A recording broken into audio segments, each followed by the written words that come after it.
हाय दोस्तों, अनूप कुमार।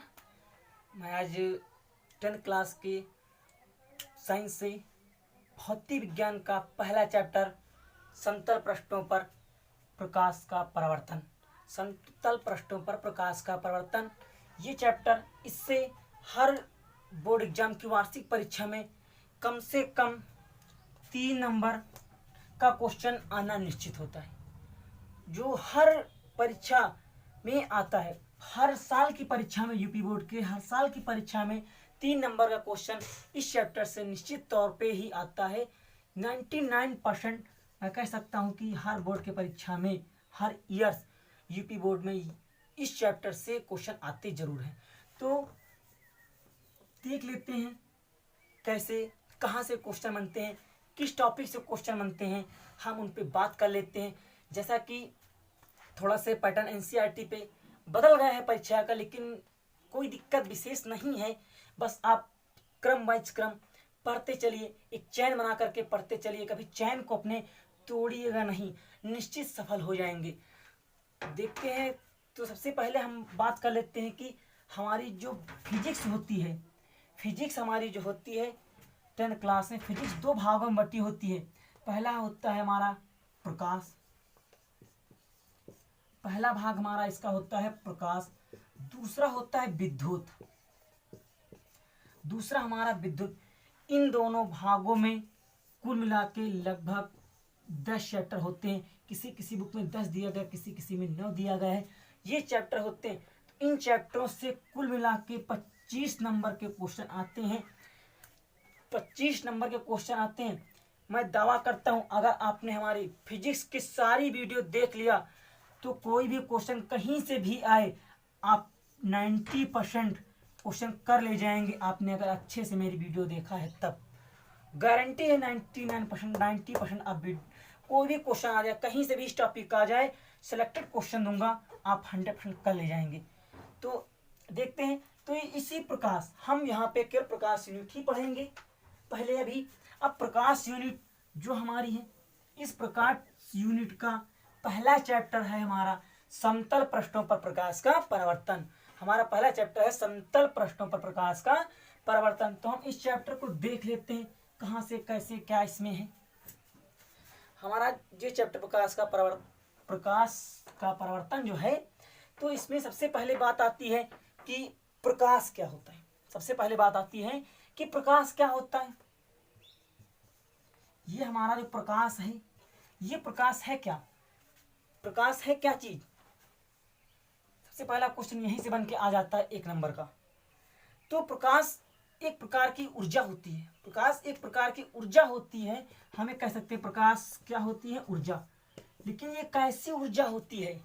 प्रकाश एक प्रकार की ऐसी ऊर्जा होती है जो हमारे दृष्टि को, हमारी इस दृष्टि को ज्ञान का जागृत कराती। प्रकाश एक प्रकार की ऐसी ऊर्जा होती है जो हमारे दृष्टि को ज्ञान का जागृत कराती है। हमारे नेत्र होती हैं, इन्हीं नेत्रों को जब हम कोई दृश्य देखते हैं तो उस दृश्य को ये दर्शाता है कि हाँ, ये दृश्य क्या चीज है। अर्थात परिभाषा के रूप में हम कह सकते हैं कि प्रकाश एक प्रकार की ऊर्जा होती है जो हमारे दृष्टि को ज्ञान का जागृत कराती है। क्या कराती है, ज्ञान जागृत कराती है, हमारी दृष्टि को ज्ञान जागृत कराती है। सिंपल तौर पे हम कह सकते हैं, बाकी अलग अलग बुक में बहुत मैटर लिखा हुआ है, उससे हम कुछ मतलब नहीं रखते। तो अब उसके बाद से फिर आता है प्रकाश स्रोत।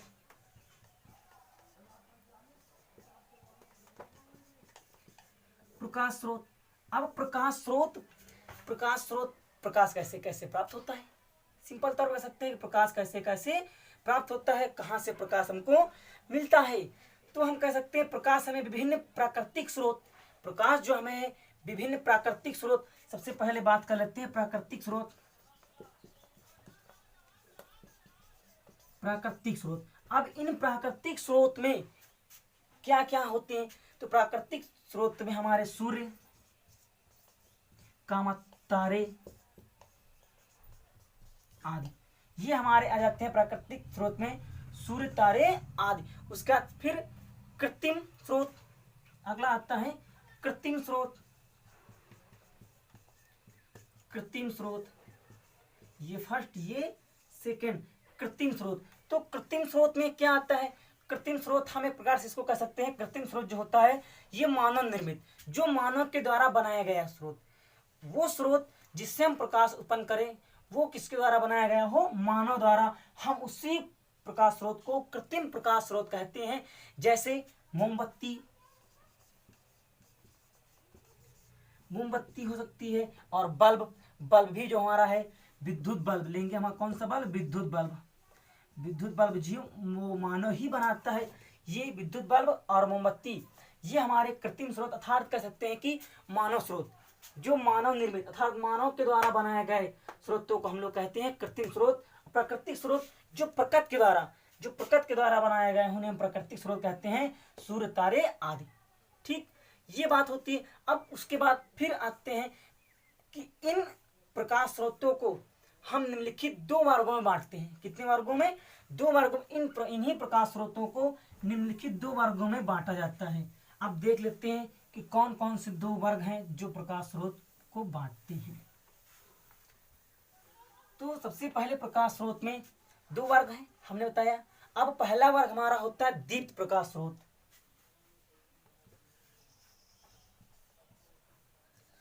दीप्त प्रकाश स्रोत। फिर उसके बाद सेकंड नंबर जो हमारा होता है अदीप्त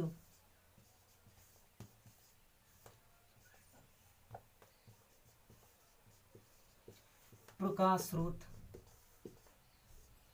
ये दो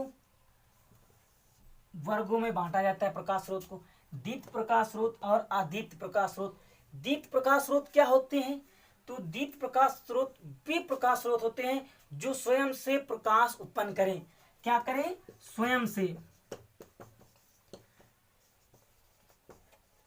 प्रकाश उत्पन्न करें। क्या करें, स्वयं से प्रकाश उत्पन्न करें। ऐसे प्रकाश स्रोत दीप्त प्रकाश स्रोत होते हैं जो स्वयं से प्रकाश उत्पन्न करें, हम लोग उन्हें क्या कहते हैं, दीप्त प्रकाश स्रोत। वे प्रकाश स्रोत जो स्वयं से प्रकाश उत्पन्न करते हैं दीप्त प्रकाश स्रोत कहलाते हैं। उदाहरण के लिए क्या ले लेते हैं, जैसे सूर्य, तारे। एग्जाम्पल के लिए सूर्य तारे और विद्युत बल्ब, ये तीन हो जाएंगे, सूर्य, तारे, विद्युत बल्ब। अब ये मत कहना कि विद्युत बल्ब यहाँ कैसे आ गया, वहां पे केवल हमने प्राकृतिक और कृत्रिम निर्मित में बताया था, कृत्रिम निर्मित और प्राकृतिक निर्मित में कौन कौन आते हैं। लेकिन यहाँ पे दीप्त प्रकाश स्रोत जो प्रकाश स्वयं से उत्पन्न करते हैं, प्रकाश जो स्वयं से प्रकाश उत्पन्न कर, बल्ब जो हमारा है ये विद्युत बल्ब, ये स्वयं से प्रकाश उत्पन्न करता है, किसी की सहायता से प्रकाश उत्पन्न नहीं करता। अब उसके बाद फिर आता है अदीप्त प्रकाश स्रोत। अदीप्त प्रकाश स्रोत क्या होता है, वे प्रकाश स्रोत जो स्वयं से प्रकाश उत्पन्न नहीं करते, किसी अन्य की सहायता से प्रकाश उत्पन्न करते हैं, जो स्वयं से प्रकाश उत्पन्न नहीं करते, जो स्वयं से प्रकाश उत्पन्न नहीं करते। जब स्वयं से प्रकाश उत्पन्न नहीं करेंगे तो फिर सीधी सी बात किसी दूसरे का सहारा लेंगे प्रकाश उत्पन्न के लिए। तो ऐसे प्रकाश स्रोत जो स्वयं से प्रकाश उत्पन्न नहीं करते, किसी अन्य स्रोत की सहायता से, अन्य स्रोत क्या, यही दीप्त प्रकाश स्रोत की सहायता से प्रकाश उत्पन्न करते हैं, वही हमारे अदीप्त प्रकाश स्रोत कहलाते हैं। उदाहरण के लिए हम लोग ले लेते हैं चंद्रमा।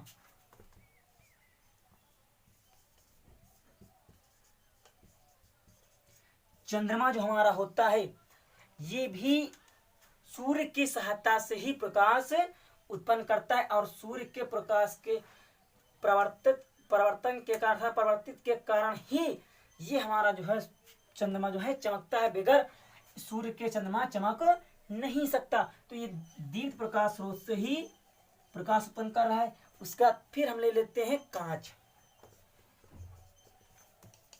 कांच भी अपने आप से प्रकाश स्रोत उत्पन्न नहीं करता, ना प्रकाश अपने आप से उत्पन्न कर पाता, ये किसी अन्य के सहायता से प्रकाश उत्पन्न करता है। ठीक है, यहाँ तक समझ में आया। एक बार और रिपीट कर लेते हैं। दीप्त प्रकाश स्रोत वे प्रकाश स्रोत होते हैं जो स्वयं की सहायता से प्रकाश उत्पन्न करते हैं, दीप्त प्रकाश स्रोत कहलाते हैं। उदाहरण के तौर पर सूर्य, तारे और विद्युत बल्ब। उसके बाद फिर आता है अदीप्त प्रकाश स्रोत। अदीप्त प्रकाश स्रोत वे प्रकाश स्रोत होते हैं जो स्वयं से प्रकाश उत्पन्न नहीं कर पाते, दीप्त प्रकाश स्रोत की सहायता से प्रकाश उत्पन्न करते हैं, वही हमारे अदीप्त प्रकाश स्रोत कहलाते हैं। उदाहरण के लिए लेते हैं चंद्रमा, कांच।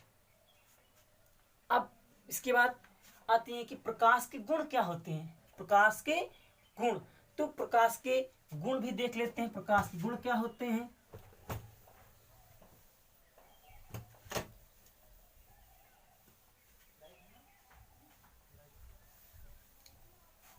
आगे हम लोग देखेंगे प्रकाश के गुण क्या होते हैं।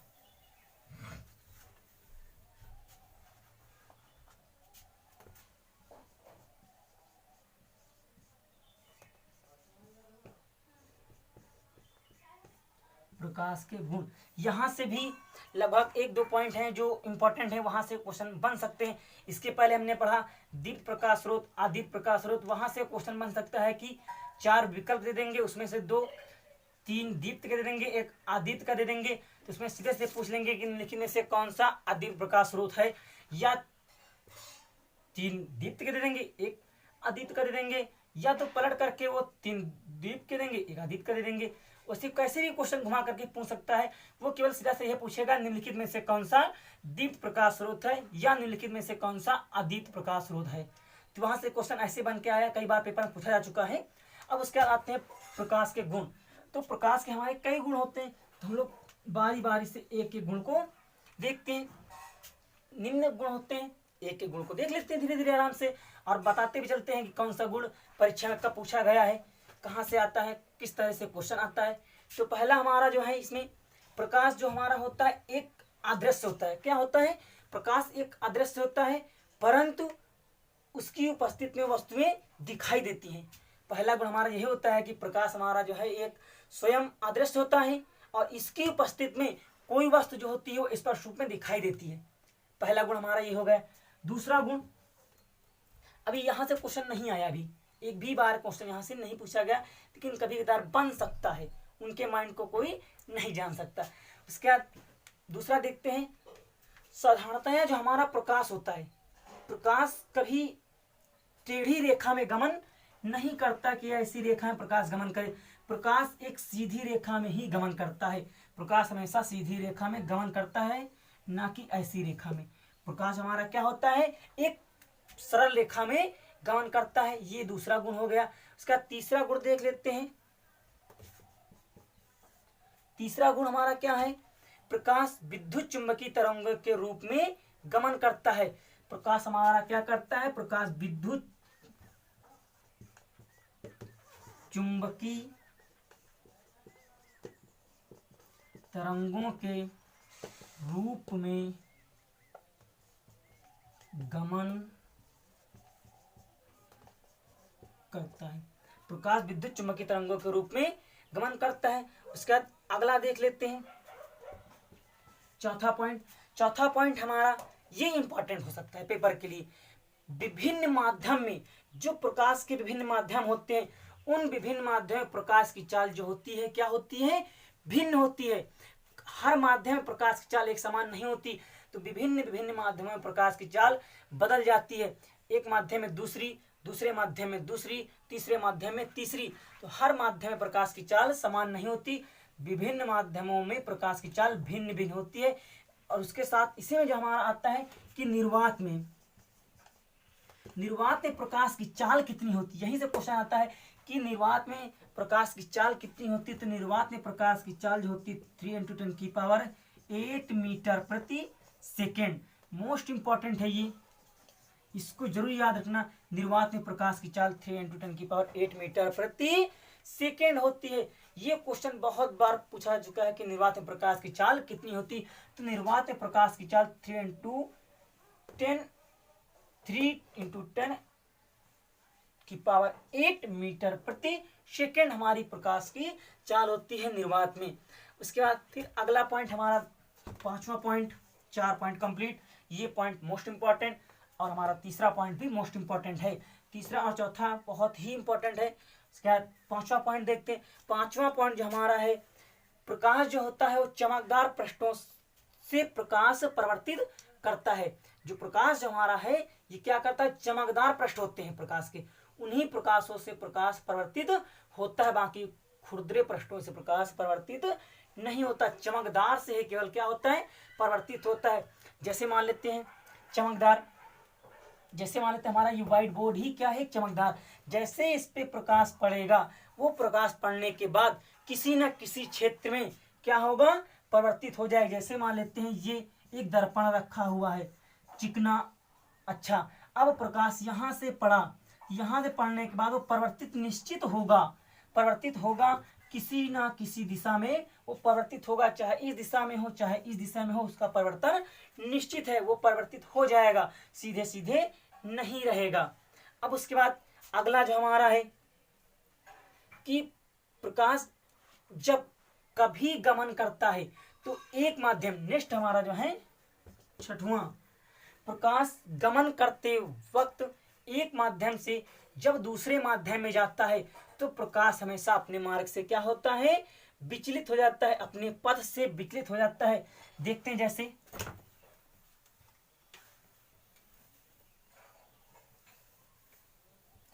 हमने बताया कि प्रकाश जब एक माध्यम से दूसरे माध्यम में जाता है, मान लेते हैं ये नीचे क्या है, सघन माध्यम, ये ऊपर विरल माध्यम।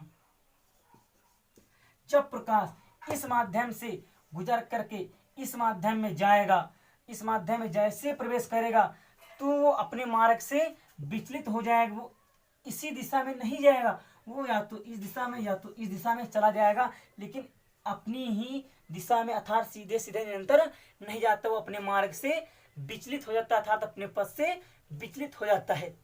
अगला पॉइंट, लास्ट पॉइंट हमारा, इसके बाद सातवां पॉइंट प्रकाश के गुण का। सातवां पॉइंट जो हमारा है, सातवां पॉइंट प्रकाश की जो तरंग दैर्घ्य होती है, प्रकाश की तरंग दैर्घ्य, प्रकाश की तरंग दैर्घ्य जो होती है, प्रकाश की तरंग दैर्घ्य कितनी होती है, 4000 एंगस्ट्रॉम से 4000 एंगस्ट्रॉम से 8000 एंगस्ट्रॉम। ये क्वेश्चन बहुत बार पूछा जा चुका है कि प्रकाश की तरंग दैर्घ्य कितनी होती है, प्रकाश की तरंग दैर्घ्य 4000 एंगस्ट्रॉम से 8000 एंगस्ट्रॉम तक होती है। ये क्वेश्चन याद रखना दोस्तों, बहुत ही इंपॉर्टेंट, वेरी इंपॉर्टेंट क्वेश्चन है।